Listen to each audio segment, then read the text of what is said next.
ස්වභාවිකව ලෝකයේ නිර්මාණය වන දෙයක් තමයි කඳු කියලා කියන්නේ. ඒ වුණාට වර්ණ මාරු වෙන කන්දක් ගැන ඔයාලා අහලා තියෙනවද? අද මම මේ වීඩියෝවෙන් කියන්නේ එහෙම වර්ණය වෙනස් වෙන කන්දක් ගැන. වෙනද වගේම ඔයාලා හැමෝම ආයුබෝවන් කියලා ලෝකයා YouTube නාලිකාවට පිළිගන්න ගමන්ම මේ ගැන තොරතුරු දැනගන්න ලෝකයා YouTube නාලිකාවත් subscribe කරලා රැඳී සිටින්න ආරාධනා කරනවා මේ වීඩියෝවේ අවසානය තෙක්.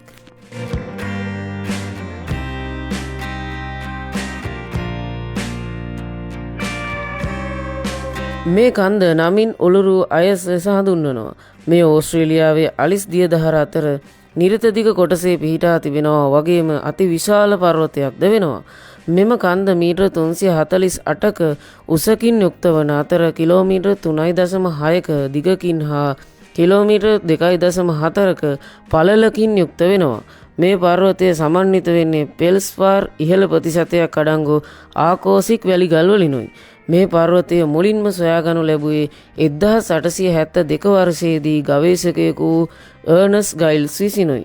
පසු 1873 වසරේදී මිනින්දෝරුවෙකු වූ විලියම් ගෝස් එය දකුණු ඕස්ට්‍රේලියාවේ අගමැතිවරයෙකු වූ හෙන්රි අයස්ගේ නම සිහිවීම සඳහා මේ කන්ද අයස් ලෙස නම් කරලා තියෙනවා. අපි දැන් බලමු මේ කන්දට ඇයි පාට මාරු වෙන කන්ද කියන්නේ කියලා. ඒකට හේතුව තමයි හිරුගේ ක්‍රියාකලාපය. මෙම කඳ මුදුන උදෑසනට ගිනි ගොඩක්සේ රතු පාටින් දිස්වන අතර සවස් වන තුරුම කඳු මුදුන දෙස බලා සිටියහොත් කහ සිට තැඹිලි පාට වනතෙක් වර්ණය බලා ගැනීමේ හැකියාව පවතිනවා.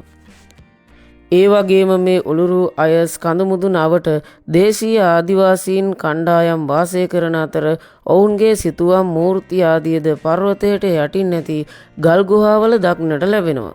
1958 දී මවුන්ට් ඔල්ගා ජාතික වනෝද්‍යානය මේ කඳ මුදුන අවට ඉදිකිරීම නිසා සංචාරක ආකර්ෂණයද ඉතා වැඩි වශයෙන් මේ ප්‍රදේශයට ලැබිලා තියෙනවා.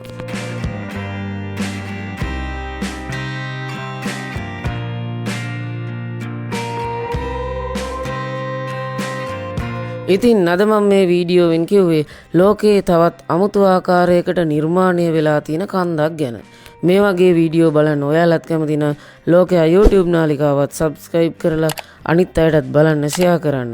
ඔයාලගේ වටිනා අදහසුත් කමෙන්ට් කරන්න. නැවතත් අලුත් වීඩියෝ එකකින් ලෝකයා YouTube නාලිකාවෙන් හමු වෙමු.